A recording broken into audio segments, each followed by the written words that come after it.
day he was honored in France, a man approached Mr. Dabney and thanked him for his service.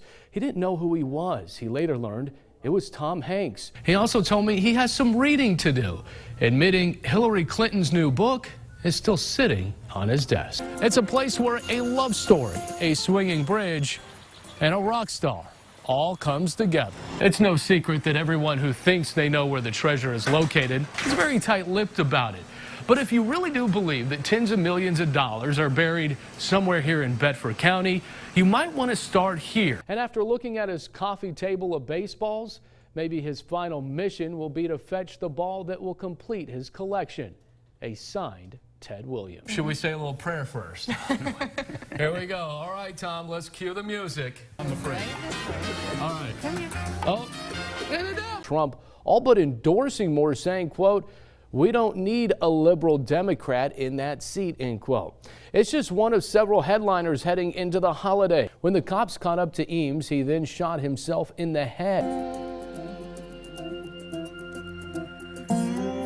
I can see it now, looking at you. I can, imagination. I can look right at that house there and see the beach and see the guys coming in. That's how fresh it is.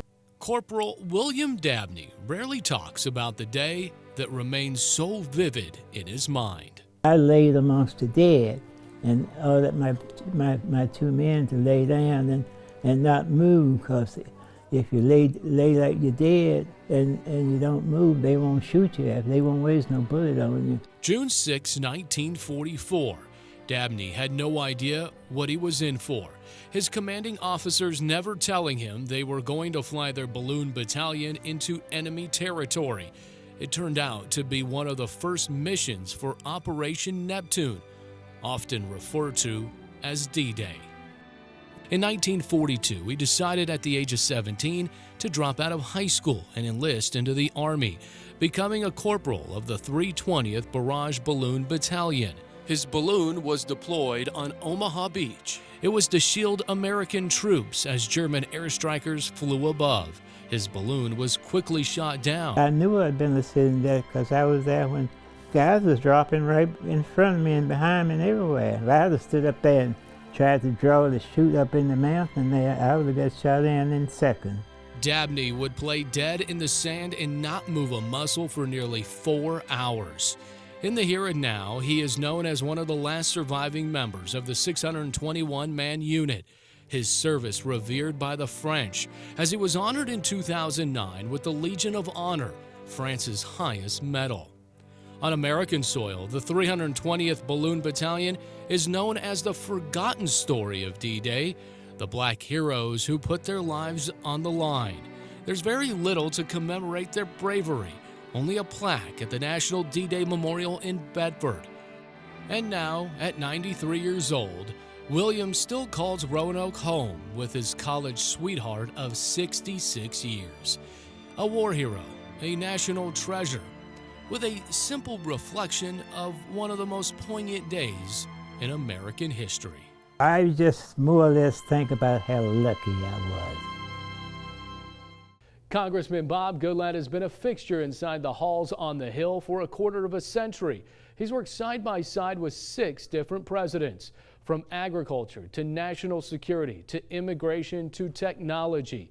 The 65-year-old continues to make a lasting impact on our everyday lives. I sat down with the chairman of the House Judiciary Committee, who is hardly slowing down as he closes out his final year as our representative. I wanted to either go to Bates College in Lewiston, Maine and become a professional baseball player, or I wanted to go to Harvard University and become a lawyer. So I went to Bates College and became a lawyer. His dream of becoming an Ivy Leaguer or even a big leaguer never panned out. But Bob Goodlatte has been the utility man on Capitol Hill. Even his introduction to the political arena was memorable. And my vote was for the then minority leader, Bob Michael. But when they got to my name, a congressman from Pennsylvania named Bill Goodling stood up and voted because he wasn't ready for another name to be in front of his, Goodlatte. The immigration lawyer won the 6th district back in 1992 and has never looked back, winning re-election 11 times. In fact, Prior to 2012, Goodlatte had never faced a primary challenge, and throughout his tenure, he's never received less than 60% of the vote during election years. Now, for the first time in a quarter of a century, Goodlatte's seat is up for grabs, knowing his time has come and gone. My wife and I talk on the phone every Monday through Thursday nights for 25 years now, and she and I are both looking forward to doing something different. Goodlatte admitting he thought he would only serve for 12 years, but his popularity and power continued to grow, leading him to the top chair in this room, the House of Justice. In 2013, Goodlatte was named the chairman of the Judiciary Committee, the first chairman from Virginia in 125 years. Through it all, Goodlatte stays grounded, even humbled, never forgetting his political roots in Roanoke. I am their representative, and I'm mindful of the fact that not all of them agree with everything that I do. But many would agree Goodlatte has never been one to sit on the sidelines. He's no stranger to pushing new legislation to the president's desk, from spearheading the new immigration bill to championing the cause for border security, the fight against the opioid crisis, protecting constitutional rights, and the digital age.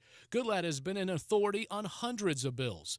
Arguably his biggest highlight on Capitol Hill, his leading role in passing 2 farm bills as Ag Chairman from 2003 to 2007. So what's your legacy here? What's the one thing that when you're walking out this door for the final time you want people to say about you? Well, I think it is my hard work to build respect for the rule of law. The foundation of any civilization is based upon common respect of people for each other and making sure that we have ways to resolve disputes peacefully. I've seen him when he's had legislative victories. I've seen him when he has legislative setbacks. He doesn't get discouraged. He comes right back and eventually will get a victory. But a straight shooter, and he's not going to pull any fast punches. Solid guy, straight shooter, hard worker, leader. This is what many say Goodlatte embodies. But the 65-year-old congressman had to learn how to become, of all things, a people person. I've learned about myself that, first of all, this is a job where you have to like people. And I found that I love people. I love my constituents, even some of the ones who can be just a royal pain sometimes. Have you really wrapped your head around what you've done, what you've accomplished?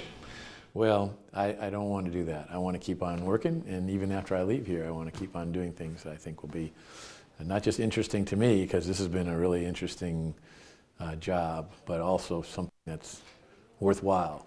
The grandfather of 2 admits the one thing that keeps him up most nights, the $20 trillion national debt.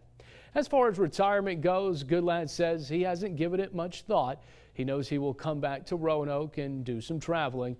And after looking at his coffee table of baseballs, maybe his final mission will be to fetch the ball that will complete his collection, a signed Ted Williams.